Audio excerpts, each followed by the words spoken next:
একইভাবে লুডুস রান্না না করে মাঝে মাঝে লুডুসের রেসিপিটাকে কিন্তু চাইলে আলাদাভাবে বানিয়ে নিতে পারেন। যাই হোক, আজকে আমি মিস্টার লুডুসের একটা রেসিপি করব। তো প্রতিদিন যেভাবে করি ঠিক তার থেকে একটু ব্যতিক্রমভাবে বানিয়ে নিব। এজন্য শুরুতেই চুলায় এখানে আমি ১২ কাপের মতো পানি দিয়ে দিয়েছি। পানিটা দেওয়ার পর পানিটা যখন ফুটে উঠবে তখনই আমি এখানে লুডুসগুলো দিয়ে দিয়েছি। এখানে আমি ৪ প্যাকেট লুডুস রান্না করব। এজন্য মশলাগুলোকে ছাড়িয়ে তারপর লুডুসটা দিয়ে দিচ্ছি সিদ্ধ। এখন লুডুসটাকে আমি ২ মিনিটের মতো সিদ্ধ করে নেব। খুব বেশি কিন্তু লুডুসটাকে সিদ্ধ করে নেওয়া যাবে না। তাতে করে কিন্তু লুডুসটা রান্নার পর একেবারে নরম হয়ে যাবে। যাই হোক, লুডুসটা সিদ্ধ করে আমি ছাঁকনিতে রেখেছি পানি ঝরানোর জন্য। আর এদিকে চুলায় একটা প্যান বসিয়ে প্যানটা গরম হয়ে আসলে পরিমাণ মতো তেল দিয়ে এখানে আমি ২টো ডিম ফেটে দিয়ে দিচ্ছি। সাথে একটুখানি লবণ দিয়ে দিচ্ছি। এবার ডিমটাকে ভেঙে খুব ভালো করে এটাকে ভেজে নিব। ডিমটা একটুখানি লবণ দিয়ে খুব ভালো করে ভেজে নিতে হবে, যাতে করে ডিমের যে একটা বাজে গন্ধ সেটা যেন একেবারেই চলে যায়। এরকম করে ভেজে নিতে হবে। তো খুব ভালো করে যখন এটাকে ভেজে নেওয়া হয়ে যাবে তারপর এটাকে আমি উঠিয়ে নিব। সো দেখতে পাচ্ছেন ডিমটাকে এবার ভেজে নেওয়া হয়ে গেছে। এখন আমি এগুলোকে উঠিয়ে নিচ্ছি। আর উঠিয়ে নেওয়া হয়ে গেলে এখানে আমি ৩ টেবিল চামচের মতো তেল অ্যাড করে দিচ্ছি আবারও। তেলটা দেওয়ার পর একটুখানি পেঁয়াজ কুচি দিয়ে দিচ্ছি। পেঁয়াজ কুচি দেওয়ার পর পেঁয়াজটাকে তেলের সাথে খুব ভালো করে নেড়েচেড়ে আমি ভেজে নিচ্ছি। তবে খুব বেশি একদম ব্রাউন করে ভেজে নেওয়ার কোনো দরকার নেই।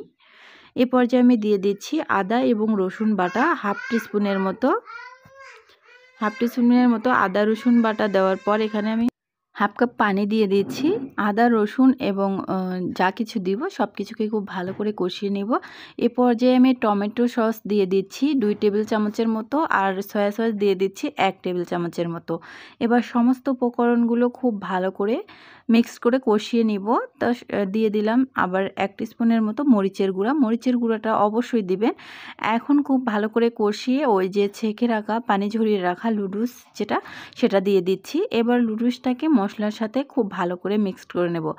তবে এই পর্যায়ে একটা কথা বলে নিই, যাদের ঘরে কাঁচামরিচটা আছে তারা অবশ্যই দিবেন। কাঁচামরিচটা এই পর্যায়ে আমার কাছে ছিল না, এজন্য কাঁচামরিচটা অ্যাড করতে পারলাম না। কাঁচামরিচটা অ্যাড করলে কিন্তু এর টেস্টটা আরও খুব ভালো আসবে।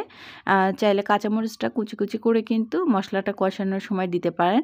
তো এই পর্যায়ে কিন্তু আমি হালকা একটু লবণ দিয়েছি আর ১ টিস্পুনের মতো চিনি দিয়ে দিয়েছি।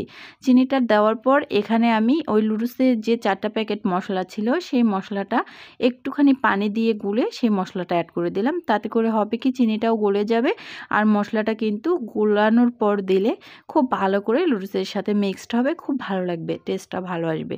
এ পর্যায়ে নেড়েচেড়ে আবার আমি দিয়ে দিচ্ছি ওই যে ভেজে রাখা ডিমগুলো।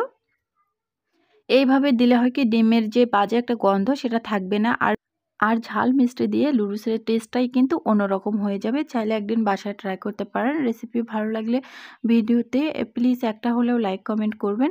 আর সবাইকে ভিডিওটা দেখার জন্য অসংখ্য ধন্যবাদ। ভালো থাকবেন, সুস্থ থাকবেন। আল্লাহ হাফেজ।